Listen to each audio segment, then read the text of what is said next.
This is the 5th grade Ford Ferrier reading passage for ecosystems covering food chains and food webs. Students are completing this assignment on Thursday when all of the math science teachers are out at the Math Summit. So first thing you want to make sure that you do, since there's not a slot on the paper, is go ahead and put your name on it.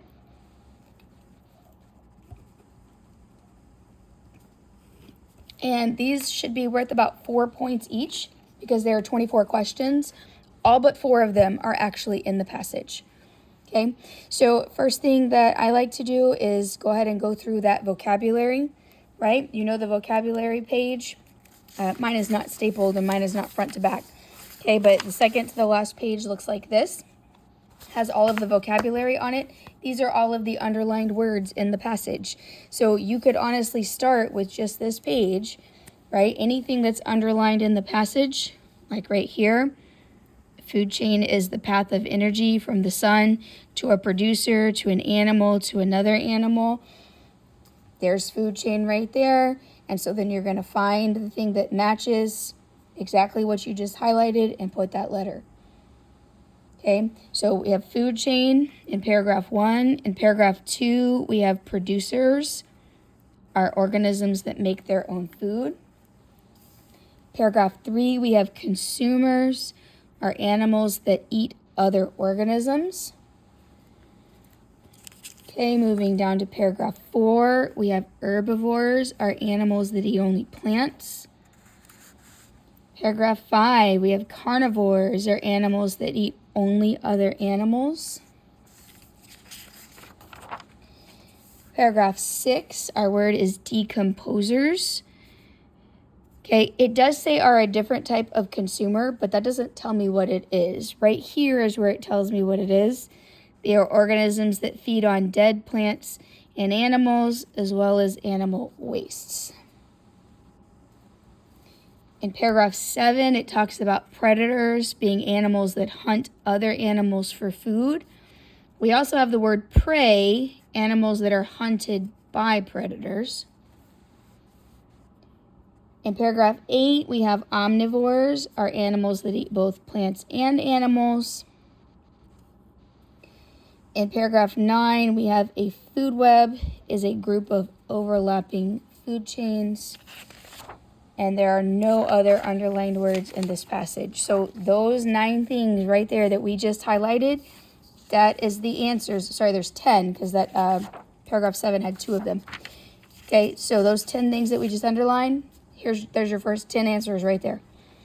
Okay, you're just matching what is the word, what is the definition, and we just highlighted all of them. So I would pause the video and go ahead and match those things up before we even get started. And you know you have 10 answers and 40 points right there together. All right, once you have done that, then we're ready to go ahead and get started on reading through the passage. I am going to make little notes next to the sides of the paragraphs to help me locate information more quickly when we get into the questions. All right, let's see if I get this a little bigger. Here we go. All right, paragraph 1. Organisms on Earth are connected. Even the sun is connected to the earth and organisms. These connections form food chains.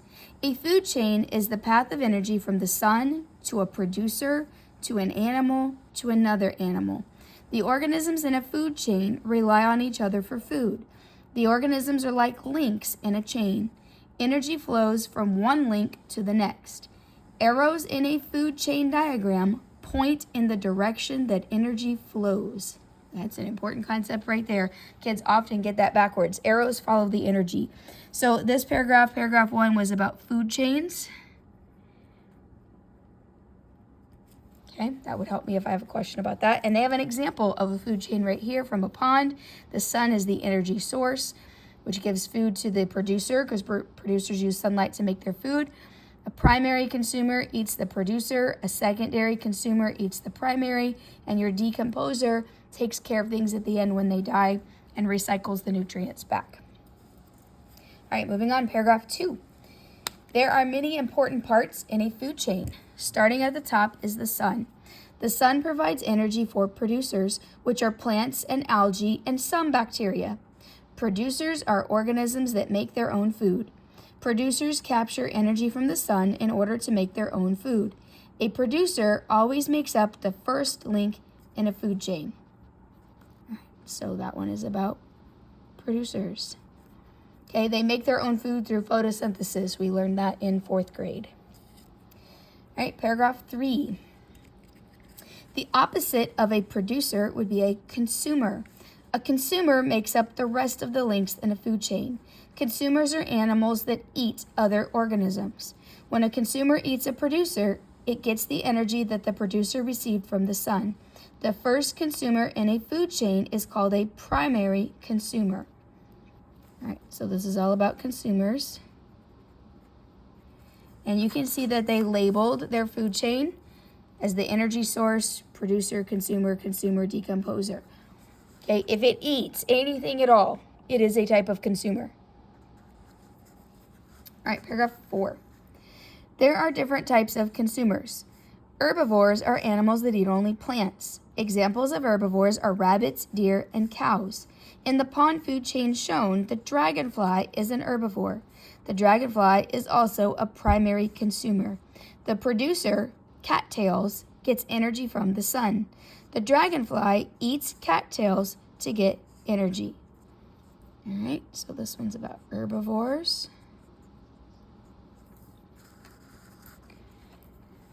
Paragraph 5. Carnivores are animals that eat only other animals. The fish in the food chain diagram is a carnivore because it eats an animal, the dragonfly. Since the fish is the second consumer in the diagram, it is called a secondary consumer. So primary comes first, primary like primary grades, right? Secondary like secondary school comes next. So if it eats, it's a consumer. The first one that eats is your primary consumer. Then you have a secondary consumer, and it can move up from there, right? You could have a third one and a fourth one, things like that. Your producer is always going to be something that it gets its energy from the sun. Okay, your plants, your algae, your phytoplankton. So this paragraph 5, focused on carnivores, are your meat eaters that only eat other consumers. All right, paragraph 6. Decomposers are a different type of consumer. They are organisms that feed on dead plants and animals, as well as animal waste. Bacteria and fungi, which is the plural of fungus, such as mushrooms, are decomposers. In the food chain diagram, when the fish and other organisms die, the decomposers break down the dead material. They get energy from the dead material and provide nutrients for other organisms to use. The whole paragraph is about decomposers. So if I have a question about decomposers, I know I can go back there. So what they're saying here is that if anything dies, the decomposer could come in and take over, right? The decomposer could also eat a dead cattail. The decomposer could also eat a dead dragonfly, could eat the fish. It's not going to have anything to do with the sun because it's not a producer that can produce or make its own energy. All right, paragraph 7. A consumer can either be predator or prey.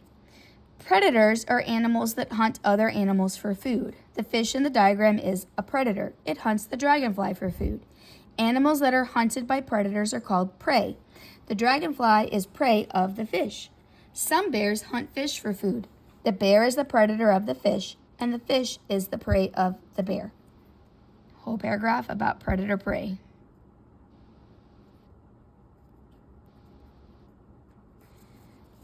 Okay, paragraph 8. Some consumers eat both plants and animals. Omnivores are animals that eat both plants and animals.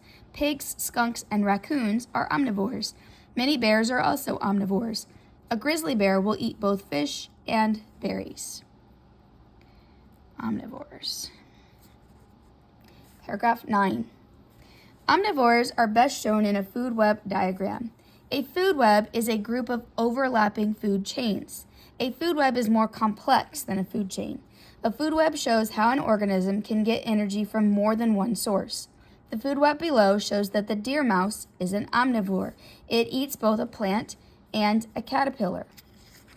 Okay, so now in this paragraph, they have introduced food webs. That's our new thing. So they're talking about the deer mouse here. It eats a caterpillar. That would be considered meat. Bugs are considered meat, but it also eats the red oak, probably the acorns off of that oak tree. So that would be considered plant, so it eats both. Okay. When we're given a diagram, we have to follow the arrows to see what energy went into the animal. Okay. So yes, a squirrel might eat an insect, but according to this diagram, there's no insect going into that squirrel. So if we were answering a question off of this diagram, we'd have to use exactly what was there. All right, paragraph 10. Food chains and food webs show parts of an ecosystem. Some things can change a food chain or food web. Forest fires can have different effects. A forest fire can remove species of organisms. A forest fire often creates an environment for new growth. However, it can disrupt a food web by destroying a habitat. A fire in the forest food web shown could remove the red oak trees. As a result, caterpillars would lose a source of food. There would be fewer caterpillars. Carpenter ants would have less food because they eat the caterpillars. Blue jays would have less food because they eat carpenter ants. Okay, so this is about how a environment change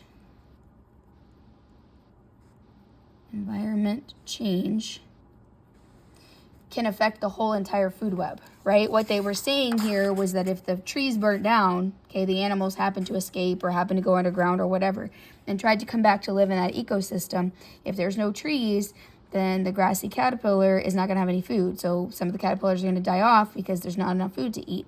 And when the caterpillars die off, the ants are going to start dying off because they don't have anything to eat, which means then the blue jays aren't going to have enough food. So it trickles up the entire food web whenever you destroy one part of the chain. Okay, paragraph 11. When a species is abruptly, that means quickly, removed from its spot on a food chain, then another organism must take its place. Other species may begin to die out as they lose their main food source to another animal, or they become a main food source for another animal. So this is about removing an animal. Here's what they mean, right? Go back to the forest one right here, okay? So if I suddenly remove out the gypsy moth caterpillar, okay, the deer mouse isn't going to have as much food. He's going to eat more of the trees, which is going to mean the squirrel and the deer have less food from the trees because now the deer mouse is eating more because he lost his food, okay? It also goes this way. It affects this way, that the carpenter ant and the fiery searcher beetle are not going to have a food source. They're going to have to find an alternate food source or they're going to die. Okay, it affects both ways up and down the chain. All right, last paragraph, paragraph 12. An example of this would be frogs in a pond. Frogs are both prey and predator in the pond. If they are removed, then the animals that they eat, such as insects, could begin to overpopulate the pond. Plus, the animals that eat the frogs, such as the fish, may begin to die out because of the lack of food. When this happens, the food chain changes. Okay, so this is an extension of this. We're still removing an animal. They're just giving an example. All right, we are done with the reading. Now it's time to look at the questions that they have given us. This next page that you have says content questions. Okay, all of these are in the story. They're all there. This one is talking about a consumer. Let me grab my highlighter. Okay, it's a consumer and it eats only plants. Probably know that one from 4th grade or from the vocabulary that we just talked about, right? But I would go back through and find that in the story.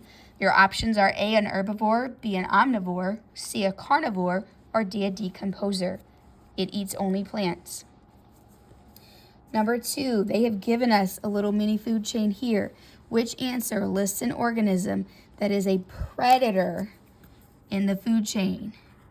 So we need a predator from down here. If you don't remember what a predator is, it's an underlined word that you could go back and see what a predator is. They want to know which one is a predator. Is the producer a predator? The decomposers are predators. A mouse is a predator, or a snake is a predator. Number 3, the first link in a food chain is always blank.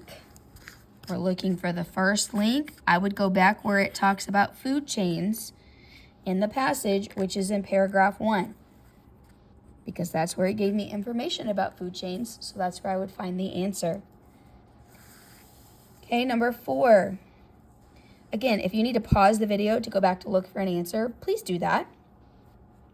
Number 4, what type of consumer hunts other animals for food?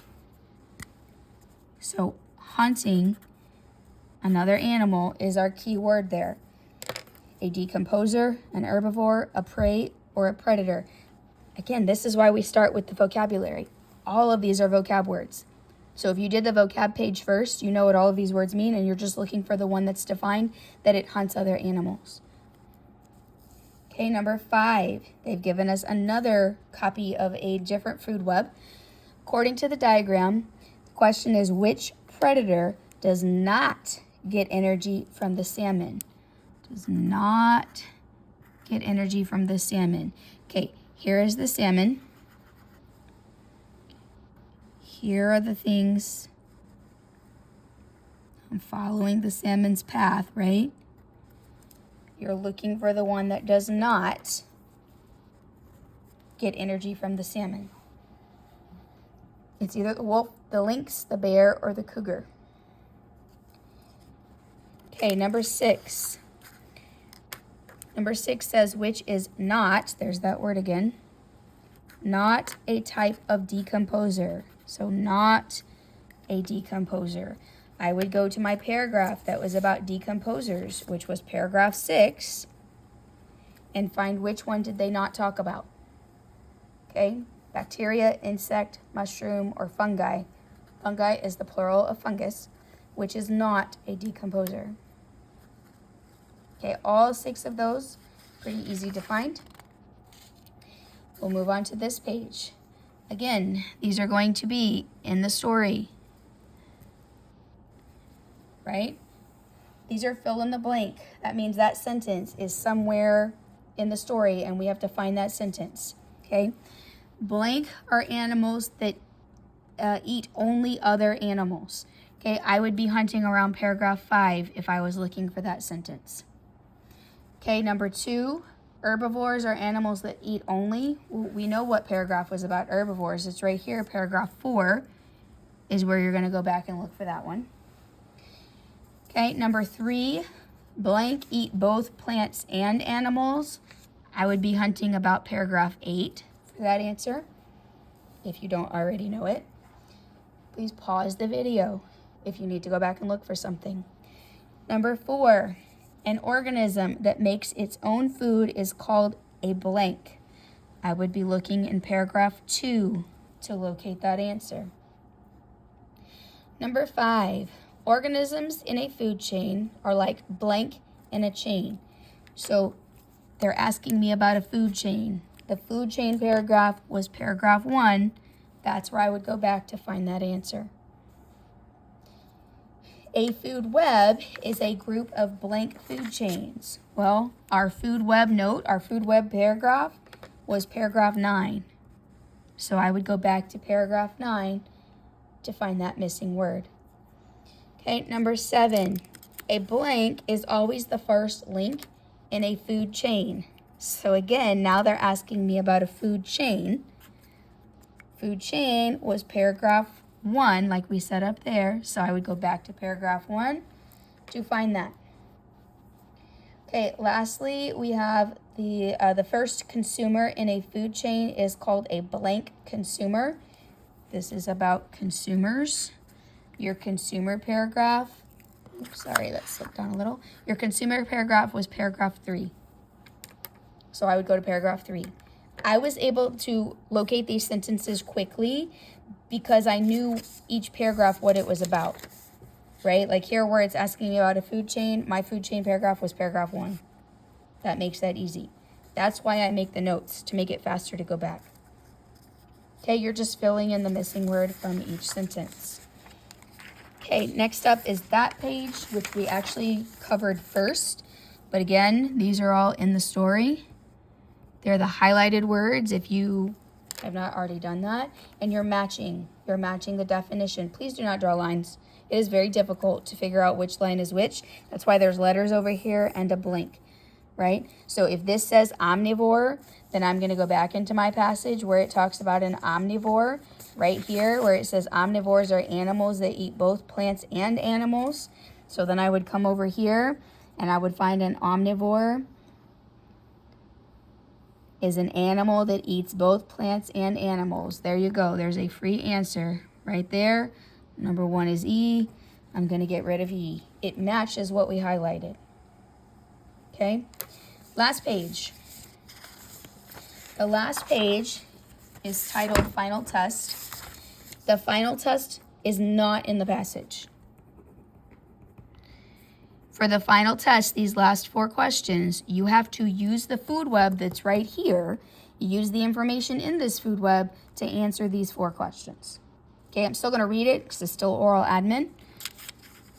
But you're not going to go back to the story to find these answers. All right, here we go. So it says, look at the food web shown below. Use the information to answer questions 1 through 4. Okay, I'm seeing a whale, a seal, a penguin. So this is going to be in the ocean, right? Which organism is a predator of the leopard seal? So I'm going to go right here. I'm hunting for the word predator. I'm going to find my leopard seal. They're looking for a predator of the leopard seal. If you don't remember what a predator is, go back to the story, look up the highlighted word, and then find something that matches. It's either going to be the elephant seal, which is this guy, the penguin, the smaller toothed whale, or the baleen whale. Which of those is a predator of the leopard seal? Okay, number 2, which organism gets energy from the sun to make its own food? If it gets energy from the sun to make its own food, then it has to be some type of a producer. I actually gave the answer to this question earlier when we were talking about producers. Okay, so if it gets energy from the sun, it has to be a producer. Which of these is a producer? The krill, the phytoplankton, the elephant seal, or the sperm whale? Okay, the krill is right here. It's the thing that looks like a shrimp. The phytoplankton is here. They are tiny, microscopic. The elephant seal, we already talked about him. He's over there. And then you have the sperm whale is up here. They don't actually have a picture of him. They just have a word for him. Number 3, which organism is not prey of the penguin? Not prey of the penguin. Okay, here is our penguin. They want to know which of these things is not prey of it. If you don't remember what prey is, go back and look at the definition, the underlined word. Okay, it's either going to be the krill right here, the fish right here, the herbivorous zooplankton, which is going to be here, or it's going to be the leopard seal, which is over here. Okay, last question. The baleen whale, this guy up here at the top. The baleen whale gets energy from. Does he get energy from a krill, which is this guy? Does he get energy from a fish? Does he get energy from the seals? There are different seals here. Any of them would work. Or does he get energy from the smaller toothed whales? Only one of those is an energy source. He gets energy from them. Okay, so you're trying to choose that one. Again, they're about 4 points each. This page is, you just have to use the diagram. There's nothing to help other than the vocabulary that we talked about. Also remember the arrows follow the energy. Okay, that will help you out a lot. Hope this is a great first grade for the 4th 9 weeks, the new quarter. Everybody can get this completed and turned in with the subs, because I know it's a lot of subs today with all of the teachers being out, but this should be an easy A for the 4th 9 weeks, and it's your first grade. Have a great day.